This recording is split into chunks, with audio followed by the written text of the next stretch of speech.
I want to talk to you today about what to do if you do not get the blessing. And I want to say right up front that most people don't. We talked last week about this wonderful book called The Blessing, based on this week's and last week's story about Jacob and Esau striving to receive that blessing from their daddy. And to illustrate this point, I want to try to teach like Jesus. I actually wrote a book on that several years ago. And if you study the teaching of Jesus, you discover that a good part of his teaching was about telling stories. And one of my favorite verses of this, Jesus used illustration to tell the crowds all these things.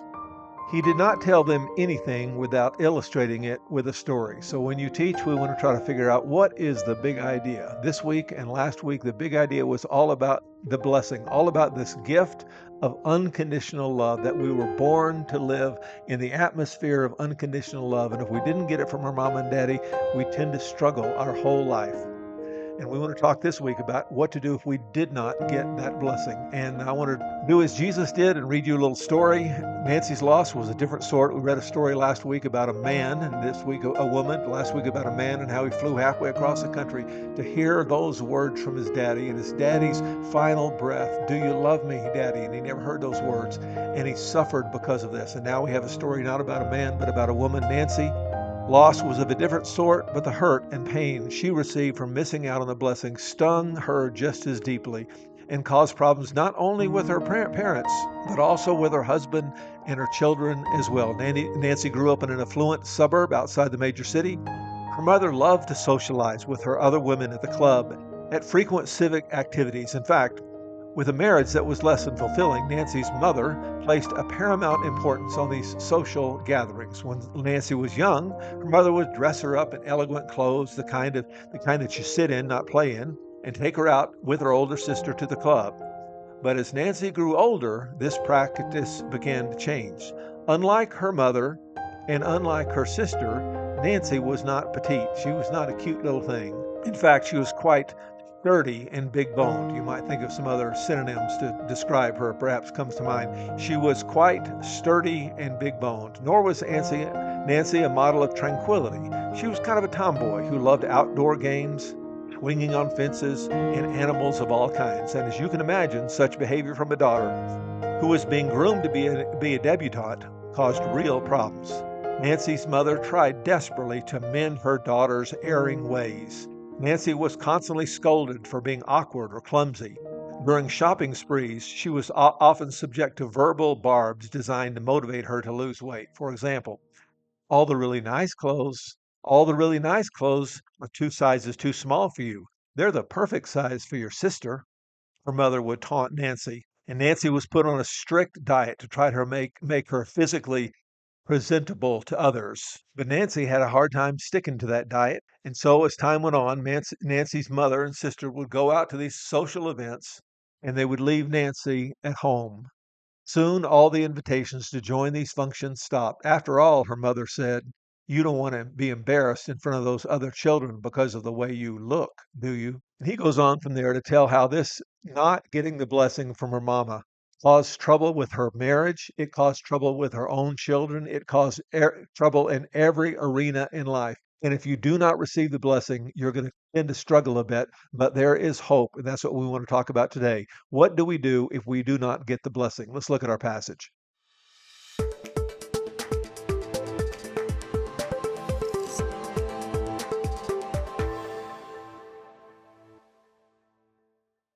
After Isaac, Daddy, finished blessing him, and Jacob had scarcely left his father's presence, his brother Esau came running in from hunting.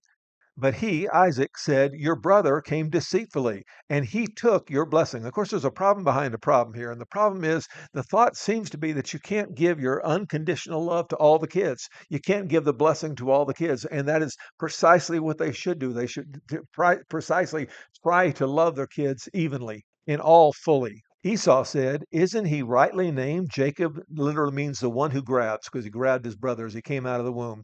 Rightly named Jacob. This is the second time he has taken advantage of me. Now look what he describes here. See if you see this is exactly right, if you're familiar with the story. He took my birthright. Is that right? Is that right? It's actually not right. It's not exactly right. Esau negotiated away his birthright, and now he regrets it. But he blames, and certainly there's plenty of blame to go around, but he blames his brother. He took my birthright, and now he's taken my blessing as well. Then he asked his daddy, haven't you reserved any blessing for me? And Isaac answered Esau, I have made him Lord over you, and have made all his relatives his servants, and I've sustained him with grain and new wine. So, what can I possibly do for you, my son? Esau said to his father, do you have only one blessing, my father? And apparently they believed that they did. Bless me too, my father. Then Esau wept aloud. And you see this utter grief that comes from not receiving that gift of unconditional love and acceptance. What is the result? Esau held a grudge. He held a grudge against Jacob because of the blessing his father had given him. He said to himself, the days of mourning, we'll look at that in a moment, but the days of mourning for my father are near. Then, after that, then I will kill my brother Jacob. But it raises a question, who was to blame? Who was to blame for this family being at war? Richard Phillips says the events of Genesis 27, in which Jacob steals the covenant blessing of his father Isaac, prompted us to ask the detective's question. Who didn't love a detective's question? And the detective's question is, who is to blame? Was it Daddy Isaac's fault since he violated God's will in seeking to bless Esau? Was it his wife? Was it Mama's fault, Rebecca's fault, since she planned and organized this whole deception? Or was it Jacob's fault, since he so flawlessly deceived his father and he took the blessing? Careful thought will reveal that each member of the patriarchal family shares blame for the sad spectacle. We also come to realize that despite the sins and foibles of his people, God was the sovereign actor. God is working out his plan in spite of the sinfulness of his people, accomplishing precisely what he had planned and foretold, even though the failings of his servants. But it's a good reminder to us that when there is conflict, when there is a family at war, there's nearly always plenty of blame to go around, and their tendency is to blame them and not realize it is almost certainly partly my fault. It is almost certainly partly my fault. I want to look at the log in my own eye before I attempt to remove the speck from your eye. So we're going to skip down a dozen or so years, perhaps, maybe more. I'm not sure. Anyway, Jacob looked up and there was Esau. So Jacob has gone in the far country for a while and he's gotten married to two different wives and has two concubines and I believe it's 11 kids at this point. And anyway, so now he's decided to come home. Jacob looked up and there was Esau coming with his 400 men. He didn't know, are they mad at him? Are they going to kill him? What's going to happen here? So he divided the children among Leah, Rachel, and the two female servants, concubines, we might say. He put the female servants, concubines, and their children up front because I think they were the least valuable to him. Leah next, because she's the next least valuable. Leah and her children next, and then Rachel and Joseph in the rear because they want to be protected by these others. He himself went ahead and bowed down to the ground 7 times as he approached his father. But Esau ran to meet Jacob. He embraced him, he threw his arms around his neck and kissed him, and they wept. I wonder what they were thinking. I wonder what they were feeling. I wonder what that embrace communicated. That embrace is part of the blessing and it communicates much. What do you think that blessing communicates? Well, I think I can think of at least 4 things I think it communicates. It doesn't say, but here's 4 things I can think of. First of all, I think Jacob is saying, I am sorry. I am sorry. Maybe Esau is saying, you know what? I wasn't perfect either. Maybe I'm sorry too. And maybe Esau is thinking, all is forgiven. I am sorry and all is forgiven. And a lot of conflict can be resolved if we will simply say those 2 things. I am sorry, all is forgiven. And then in this embrace, I see them saying to each other, I want to live at peace. I want to do all I can to live at peace with you. And ultimately, it is saying simply, I love you. In that embrace, I am sorry. In that embrace, all is forgiven. In that embrace, I want to live at peace with you. In that embrace, I love you. So then we want to look at the question, how does God heal hearts that did not receive the blessing? And the first thing I see is we grieve the loss. This is spoken to kind of in an indirect way, but in verse 41, it says, the days of mourning for my father are near. And it teaches us the idea When there is loss, the appropriate response to loss is blessing. Now, we get this right in the case of a funeral. If somebody dies, have a big funeral and we'll grieve for that person, and there'll be casseroles and there'll be lined up people who will come to hug your neck and tell you they love you and tell you they're going to be with you, and there'll be lots of support, and there is a formalized time of grief. But in many other experiences in life, when you go through a grieving time, if you go through a divorce, they're probably not going to have a big service for you. They're probably not going to come by and tell you how much they love you. If you were abused as a child, and you suffered the loss of that abuse, there is probably not going to be any kind of formal recognition that you did not receive the blessing that you deserved. And part of what is required in moving on when we receive grief, when we go through grief, is to simply grieve the loss. Ecclesiastes 3:4 says there is a time to weep and a time to laugh, a time to mourn and a time to dance. Jesus said, "Blessed are those who mourn." There is a time to mourn, and happiness, blessedness is on the other side of mourning. Blessed are those who mourn, they will be comforted. We're told about Jesus. He was despised, he was rejected by men, and Jesus was called a man of sorrows, familiar with suffering. And this verse, of course, is punctuated by the fact that in our translations, it is the shortest verse in the Bible. If you believe that God sovereignly oversaw the selection of where those verses land, you got to suppose that God was trying to draw attention to this verse that says, Jesus wept. He's about to raise Lazarus from the dead, but before he does, he weeps with his people, and he's teaching us that there is a time for mourning. I'm running a Bible study just now on this book right here, Dark Clouds, Deep Mercy. Lament is how you live between the poles of a hard life and trusting in God's sovereignty. Lament is how we bring our sorrow to God. Without lament, we won't know how to process pain. In fact, in the book of Psalms, we have different kinds of Psalms. We have Psalms of praise and Psalms of trust and Psalms of hymns, thanksgiving, wisdom, royal. But the biggest category of Psalms are Psalms of lament. We need to recover the ancient practice of lament. We need to grieve the loss and the grace that comes through it. Christianity suffers when lament is missing. Townsend and Cloud say one of the most important processes in life is grief. One of the most important processes is in order for us to grow. This is in a book called How People Grow. In order for us to grow, and in order for us to get past the fact that most of us did not get the blessing, we need to grieve the lost. God has designed grief to help us get over things. So we need to grieve the loss. Secondly, if possible, we need to restore the relationship as they were able to do in this story. Esau ran to meet Jacob and embraced him. He threw his arms around his neck and kissed him, and they wept. And I believe they were saying, I'm sorry, all is forgiven. I want the relationship to be restored. I love you. In that embrace, they were able to restore the relationship.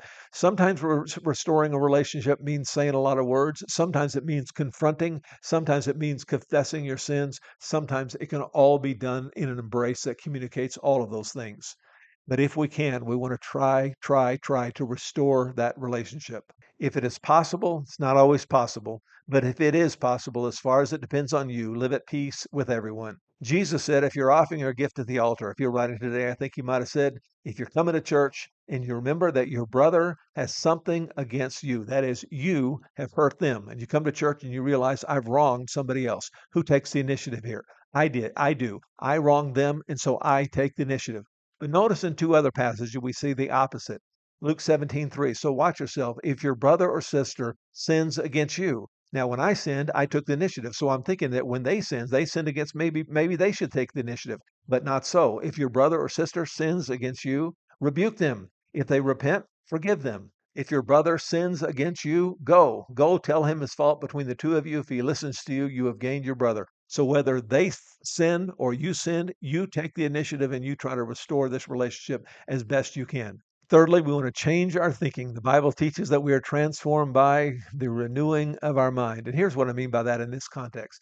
We tend to think that there is this picket fence life that everybody else has out there, that everybody else got the blessing and po little me, I didn't. And the truth is, most people didn't get the blessing. You know, it's slightly unrelated, but my wife and I watched this movie the other night, Mr. Holland's Opus, and it's a great, very touching movie. And I'm going to spoil the ending, by the way. So if you want to watch it, I don't know if we skip this part or not. But anyway, I'm going to tell you the story of it's about a musician that wants to be a famous musician. He wants to write orchestra music and he dreams of doing that, but he's got to pay the bills. So he gets a job teaching school, teaching band, and has to spend a lot of extra time teaching these kids after class and stuff. And then he has a kid of his own, and of course that takes a lot of time. And the bottom line is life just gets in the way. And he gets old and he never writes that opus. He never becomes a professional musician. And he gets to the end of the story, and he is sadly fired from his job because of budget cuts. And it's a sad, poignant moment where he realizes he's never going to fulfill his dream. But then there's a twist in the story where they gather together all the kids over the years that he has taught, and they gather maybe 500 of them in the auditorium, as if to say, "Mr. Holland, you didn't get to be the professional musician. You didn't get to be the orchestra writer. You didn't get to be the best-selling orchestra writer in the world, but you made a difference in my life." And I watched that movie, and after I got in bed, I found myself just crying uncontrollably. I don't know that I've cried that hard in 20 years, maybe more. And I just started bawling for reasons I couldn't quite understand. And it took me a while to kind of process what was going on. And I thought back over my own life. And when I published my first book, I thought about the fact that I had a dream, like Mr. Holland in that story. I had a dream. And I'd published one book, and I had a dream of being, like I suppose every author ever has a dream of being, a New York Times best-selling author. But I've tried a bunch of times, and I've gotten 4 real books published and about a dozen or so self-published books and several hundred Bible studies written. But all that together has not gotten me anything anywhere close to being a New York Times best-selling author. And as I laid there in bed the other night, I began to just grieve that loss. And then it occurred to me also, Mr. Holland, that in the case of Mr. Holland, that loss was offset by the fact that 500 people gathered together to say to Mr. Holland, "You made a difference in our life." And it occurred to me in that moment, I thought, you know what? There's never going to be 500 people. I pastor a little church 45 minutes from the closest stoplight. It's out in the middle of a farm somewhere. And if I were to retire today, they might could get not they wouldn't get 500. They might could pull together 50 people. I'm not sure. We got about 25 on a normal week. The truth is, I don't plan to retire anytime soon, and most of the people in the church are older than I am, and there's a real good chance I'll bury a good part of them. And the church will come to a point where we'll get to be so small that it won't make any sense to keep on going. And so we'll join in with another church. And I'll join a church here in Las Cruces where I live, and it won't have that best-selling book, and it won't have 500 people who will gather together and tell me how much I made a difference in their life. And I just sat there and cried and cried and cried about that. And after a while, it occurred to me, I thought, you know what? Not only will I not get that, most people don't get that. Most people don't get that.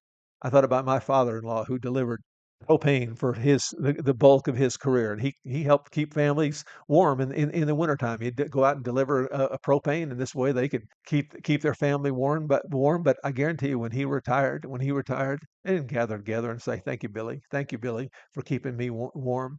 In fact, as I thought about the story about a school teacher, it's only school teachers, I think, that make that kind of direct impact. Maybe a pastor would. If I was in a bigger church, there might be 500 people if I retired at that point. But the point is, most people, you're an accountant somewhere, people aren't going to gather together 500, 100 and tell them how much they appreciate you keeping the books.